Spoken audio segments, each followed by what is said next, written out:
Un grand écrivain, c'est d'abord un observateur, bourré d'imagination puisque véritable inventeur. Il griffonne sur tout ce qui bouge, de toute nature d'homme, de gauche. Il ne craint de la solitude car celle-ci reste son compagnon. Ses pensées vont jusqu'à une altitude trembleuse d'illusion. Ne serait-il pas un demi-dieu pour ces petites gens teintes par l'ignorance? Ne serait-il pas un grand dieu de l'esprit d'âme par excellence? Comme les roses décrivent l'amour, il décore et apprend les hommes à s'aimer. Et comme cet amour n'y reste pour jour juste un sentiment intense exprimé, avec des mots en vers d'un ton doux, même si dans le film il y a des victimes et des bourreaux.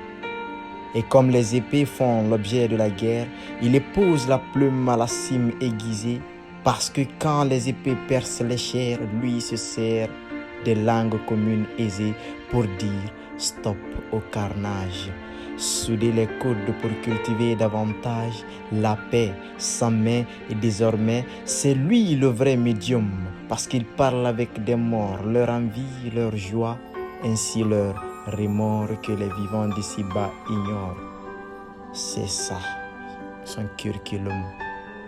Oui, un écrivain c'est un observateur et sans prêter prudence devient fabulateur, puisque gravit au-delà de toutes nos qualités, tous nos défauts sur la route de l'injustice et le préjudice.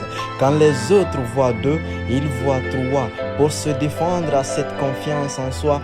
Mais puisque l'œil ne dit mot, on ne l'entend guère. La bouche non plus ne dit tout, car quelques émotions sont inexplicables, quelques émotions sont inexprimables.